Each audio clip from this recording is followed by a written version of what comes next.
Hello and welcome to the news on NTA International.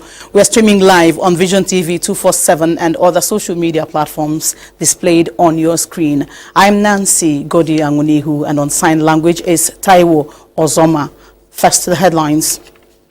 U.S. Secretary of State Anthony Blinken commences tour of Africa, arrives Nigeria.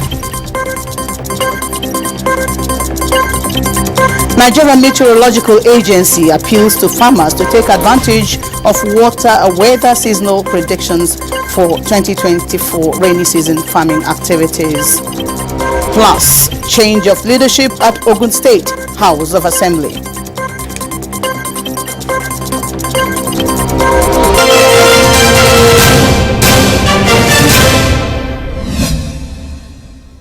A renewed and strategic emphasis on value-based leadership across all spheres is required to fast-track Nigeria and indeed Africa's socio-economic transformation. Former Head of State General Yakubu Gowon, retired, stated this when he led a delegation of African Biblical Leadership Initiative to the office of Nigeria's First Lady Oluremi Tinubu at the Aso Rock Villa. The State House correspondent Adeniyi Taiwo reports. Even at 89, General Yakubu Gowon marches on with vigor as an advocate of positive values driven by faith. He is here at the presidential villa on one of such missions, leading an 8-man delegation of the African Biblical Leadership Initiative, ABLI, to brief the First Lady Oluremi Tinubu on the 2024 International Conference of the initiative slated to hold in Abuja between October 22 and 24 this year. The theme of the ABLI 2024 conference is Valued-Based Leadership, Model for Africa, with the following sub-themes. 1. The value of justice. With its emphasis on empowering African leaders with truths that can foster integrity, the ABLI International Conference presents Nigeria another opportunity to promote value of wisdom, integrity, and social harmony. To me, it's a question of praying and appealing to the various individuals who are really engaged in this criminality, to really think of the evil that they're doing to society, and to see how how they can really change. Well invested in youth development herself, Nigeria's First Lady is particularly delighted that the international conference is taking the youth along to give them proper mindset. She says leaders must reinforce the message of hard work and integrity to lead the youth in the right direction. Because there's so much we in the Christendom, I would say, have been feeding, the youth that are not really particularly healthy. She called on Christians in the country to always show love and religious tolerance, noting that President Bola Tinubu's administration is a liberal government that works for the good of all Nigerians. And if we show love, that's how people can come to Christianity, because that's what Christianity is all about. The First Lady is expected to attend the international conference as a special guest of honor. Established in Addis Ababa, Ethiopia in 2010, the African Biblical Leadership Initiative has held its international conferences across major African capitals, including Kigali, Nairobi, and Yaoundé. In the State House, Adeniyi Taiwo, NTA News. The governments of Nigeria and India are set to deepen their bilateral relations by reviving the Nigeria-India Joint Commission earlier established to enhance trade and adopt inclusive approaches in addressing complex issues facing the two economies. The decision reached the signing of the Memorandum of Understanding MOU between Nigeria and India in Abuja. Garbanata Allah reports. India's Minister of External Affairs reciprocated the visit to Nigeria, who was warmly received at the Ministry of Foreign Affairs. Without much ado, the Indian delegation entered an engaging bilateral meeting with the Minister of Foreign Affairs, alongside several representatives from relevant ministries and agencies. Among those representatives was the Director General of NTA, represented by the General Manager of NTA International, Oganya Simon. So far, India remains Nigeria's biggest partner with more than $27 billion investment, highlighting India's readiness to improve the socio-economic well-being of the two countries. Nigeria and India have a lot in common. They're the two largest democracies on the continent of Asia and Africa. They are the most populous, and we have a common bond. We have been friends for a long time. The brotherhood continues to get stronger. His Indian counterpart, Subrahmanyam Jaishankar, appreciates pledging more support to strengthen ties according to their future needs. Nigeria and India, we both face big health challenges. How do we make medicines, health facilities affordable and accessible? So that is also something we will be looking at. The signing of the agreement between the two countries is related to Nigeria's search for alternative sources of energy, especially solar and renewable energy. The two countries established the Joint Commission in 1979 to further enhance bilateral relations. In Abuja, Garb Muhammad Atala, NTA News. The West African sub-region is set to tap into the multi-billion dollars design global industry with the coming on stream of the regional application known as AfriDesign. Kevin Ebunuaye reports that it is a collaborative initiative of the ECOWAS Commission and the World Intellectual Property Organization. Countries like Japan makes annual revenue of about $6 billion from design products. With a vast publication environment in West Africa, the sub-region can turn its creative talents into a hub of economic growth. This is the reason the Japanese government and the World Intellectual Property Organization is working with the ECOWAS Commission to create a platform that will raise awareness in the enormous wealth available in the design industry. The application will be rolled out in 2 pilot countries, Ivory Coast and Ghana, with 13 other countries following suit subsequently. Our collective vision 2 years ago was to create a virtual platform that would spike interest and raise awareness about designs and its strategic value in any enterprise. And today, we jointly deliver a concrete result of that promise. Stakeholders and the design communities in the ECOWAS countries can now download the mobile app. Beyond aesthetics, a good design is a powerful tool for economic growth and development. It can add value to product, attract investment, and create jobs. For Nigeria, with a budding design industry and over 3,000 already registered in the country, the AfriDesign project is a tool that can take the industry to a new level, as emphasized by the Chief Registrar, Federal Ministry of Industry, Trade and Investment, Mrs. Stella Ezeduka. In Abuja, Kelvin Ebunuaye, NTA News. U.S. Secretary of State Anthony Blinken has praised Ivory Coast for choosing a less militarized approach to security on a tour to rally African democracies as crises engulf the region and the world. Francis Udojo reports that Blinken was meeting separately with 2 key leaders on the same day. Ivorian President Alassane Ouattara, a veteran leader who has won U.S. praise for consolidating democracy, before heading to Abuja to see Nigerian President Bola Ahmed Tinubu, elected last year on a platform of economic reforms.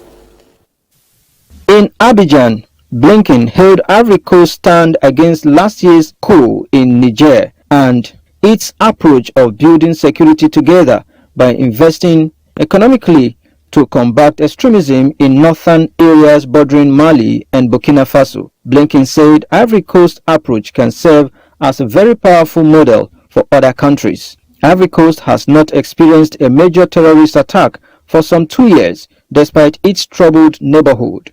Blinken nonetheless promised to boost cooperation on the ground with Ivory Coast, largely training of security forces. He said that the United States will provide an additional $45 million to West African nations as part of a plan to battle instability, bringing total funding under the year-old program to nearly $300 million. We spent a good deal of time talking about regional security challenges, and here Cote d'Ivoire is an essential partner. Partner for us, partner for other countries in the region that are trying to move forward. We appreciate particularly the leadership shown by Cote d'Ivoire in countering extremism and violence. Ivorian President Alassane Ouattara, however, expressed appreciation for the U.S. assistance and voiced alarm over a spate of coups in West Africa. Nigeria and Ivory Coast have largely stood by the United States as another key partner, Kenya, despite unease in much of the continent over the Western focus on arming Ukraine. Blinken will not travel to South Africa on the trip, but he will visit Angola, which has transitioned from war to democracy and played a vital role mediating to end unrest in the neighboring Democratic Republic of Congo. Blinken, who has been occupied by the Middle East crisis, is making his first trip to Sub-Saharan Africa in 10 months. Francis Udojo, NTA News. Meanwhile, the United States Secretary of State Anthony Blinken has arrived in Nigeria. Upon arrival in Nigeria at the Nnamdi Azikiwe International Airport, he was received by the Secretary to the Government of the Federation, George Akume, Minister of Foreign Affairs, Yusuf Toga, Foreign Affairs Chief of Protocol, and U.S. Embassy Chargé d'Affaires, and others.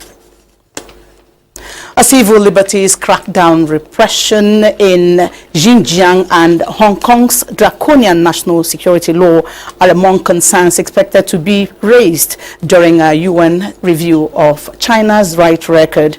Francis Ojojo reports that a Western diplomat said Beijing is likely to face intense scrutiny, especially from Western countries during its regular universal periodic review. The array of issues likely to be raised is vast, from the sweeping national security law imposed on Hong Kong in 2020 to quash dissent. Much focus is expected to remain on the situation in the northwestern Xinjiang region, where China is accused of incarcerating more than 1 million Uyghurs and other Muslim minorities. Beijing vehemently rejects the charges, which were already put forward during its last UPR in 2018. Since then, more UN documentation has been provided, including a report released by UN Rights Chief Michelle Bachelet just minutes before her term ended in 2022. But amid intense Chinese pressure, UN Human Rights Council members narrowly voted in October 2022 against even debating the report's contents. A large Chinese delegation headed by Beijing's ambassador to the UN in Geneva, Chen Yu, will take part in the event and attempt to present its rights situation in a far more positive light. Spokesperson at the Chinese mission in Geneva, Yu Yongliu, disclosed in a statement that China upholds respect for and protection of human rights as a task of importance in state governance. Yongliu stressed that China firmly opposes politicization of human rights and double standards. In a bid to control the narrative, Beijing has reportedly requested the UN ensure anti-China separatists are not granted access to the session and that any anti-China slogans are excluded. Observers also warn that China has been pressurizing countries to express positive feedback and working to ensure more critical nations have little time to speak. China's critics accuse Beijing of pushing supporters to fill the allotted speaking time with praise. In total, 163 states have registered to speak during the half-day session, leaving each country with just 45 seconds to the clock. Francis Udojo, NTA News.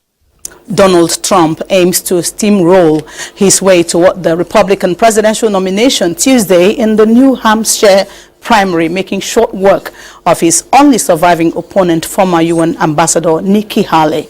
In his convention-smashing mission to take revenge against President Joe Biden and win a second White House term, Trump has defied the fallout from 2 impeachments, 4 criminal trials awaiting him, and lawsuits for fraud and sexual abuse and assault. While Haley has questioned his mental fitness and warned that another term Trump presidency will bring chaos, polls indicate her candidacy will provide little more than a bump in the road in New Hampshire. Trump, 77, had a crushing victory in the first contest in Iowa last week. Haley was a distant third, and no Republican has ever won both opening contests and still fallen short. What was once a crowded field of 14 candidates narrowed to a one-on-one matchup after Florida Governor Ron DeSantis pulled the plug on his campaign on Sunday after coming second in Iowa.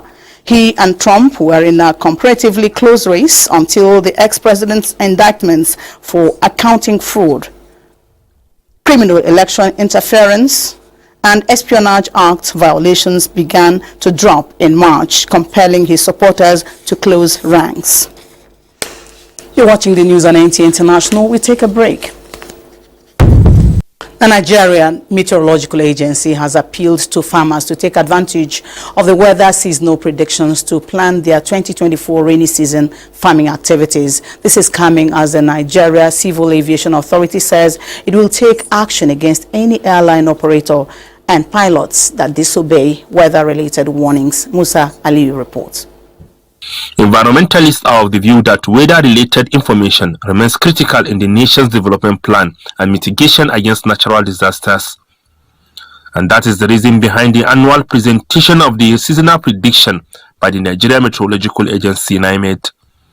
This year, the weather information will be presented to the public on the 20th of February 2024. This brought about this workshop of key players analyzing the present and how the weather will look like in the next 365 days. The Director General of the agency, and experience in our various says quality weather-related information will be made available to the public. It is our hope that by the end of this meeting, we will have produced a document that is scientific, relevant, and actionable. And together, we will be proud of being part of the climate-resilient socio-economic development of our dear country. I raised the issue of the approval of the national framework for the application of climate services. This bill has been around for a very long time. It is still not approved by the government of Nigeria. It needs to be approved so that all stakeholders have a part to play in the production of this useful information to all of us. In the area of aviation and weather information, the Acting Director General of the Nigeria Civil Aviation Authority cautioned airline operators and pilots against disobeying weather-related warnings. So it's not that it's by choice, it's by the regulation. You must adhere strictly to it, because NCA will see you breaking the rule. Of course, sanction will be taken against such pilots and such airline. Governments at all levels are expected to put a mechanism that will enable the citizens have access to the prediction at the grassroots. Musa Baba Aliyu, NTA News. Building on the successes of last year's National Cashew Day summits, which harmonized inputs towards our national cashew policy in Nigeria, stakeholders are set for a consolidation on the process as they set for this year's Cashew Day celebration. With the theme, Transforming the Nigeria Cashew Industry Through Technology, Innovation and Inclusive Policies, this year's National Cashew Day, to be held in Enugu from January 24, 2024 is expected to mark the flag-off of the cashew season by the Minister of Agriculture at a press briefing in Abuja. National President of the Cashew Association of Nigeria, Comrade Ojo Ajanaku, said, with support from African Cashew Alliance, the National Assembly, and the key stakeholders, the summit will move a step forward towards the emergence of a national cashew policy to guide and steer the sector to prosperity. The #1 producer of cashew in the entire global world, but today we are ranked 50. And the focus is for us to look for where did we go wrong, where did we get it wrong, and so that we can take correction. The focus is to increase production and add value to what we are producing. So I call it inclusive policies. This is the role of the government, and that is why, by the grace of God, we are having as our guest speaker this year, as our keynote speaker this year, the Speaker of the National Assembly. Minister of Innovation, Science and Technology, Uche Nnaji, has urged farmers and extension workers to embrace the new maize and other high-yielding crop varieties recently released by the federal government. The minister wants stakeholders to key into these science and research breakthroughs towards a food-secure future for Nigeria. Justin Bemonyi reports. Significant milestone in Nigeria's journey towards agricultural prosperity and sustainable development, effectuated with a recent approval and commercial release for open cultivation of the transgenic, insect-resistant and drought-tolerant maize varieties known as the Teller maize, along with other high-yielding crop varieties. For the government, this exemplifies the commitment to harnessing the power of biotechnology to addressing agricultural challenges, enhance crop resilience, and improve the livelihoods of farmers. Minister of Innovation, Science and Technology commends the relentless efforts of the National Biotechnology Development Agency, NABDA, for this groundbreaking achievement and pledges more support. The benefits of this release are far-reaching, promising increased crop yields, enhanced resilience of pests and diseases, reduced environmental impact, and improved nutritional content. It is essential to know that this release is just a glimpse of the transformative potential at our disposal. Of course, a lot of farmers have been calling, asking. Under normal circumstances, of course, we have to get ready, and we are very much ready for the accessibility for the farmers. It's not a history, it's not a story. NABDA, in collaboration with other various stakeholders and foreign collaborators, is actively pursuing the release of several other crops, each poised to revolutionize the nation's agricultural productivity and fortify food security. Justin Bemonyi.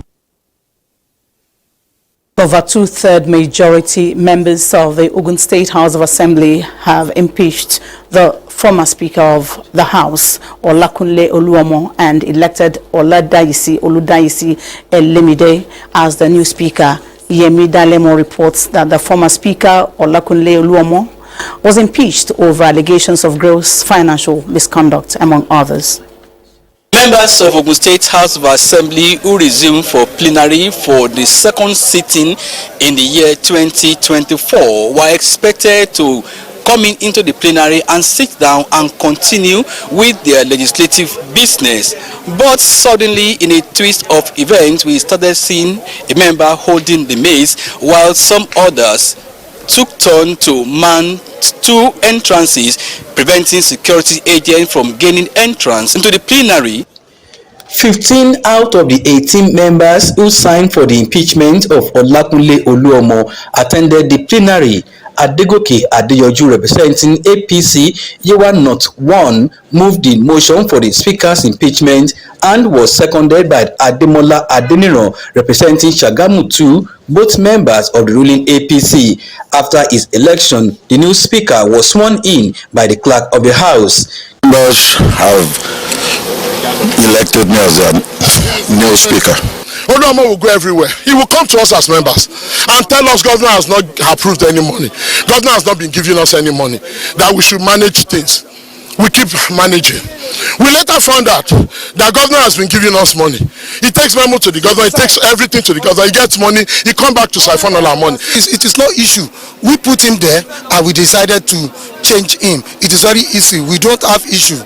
Members are very calm and bounded in unity. A change in leadership of the House resulted in mild chaos at the Assembly complex, but was curtailed by security operatives.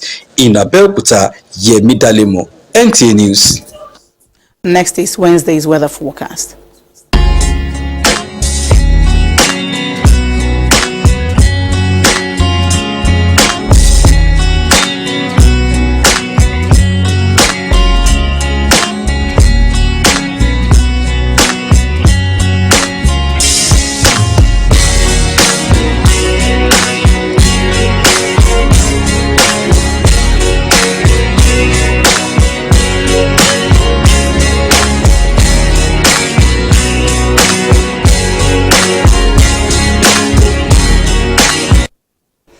That's it on the news. On behalf of Taiwo Ozoma, who's been on sign language, this is Nancy Godiangunihu thanking you for watching.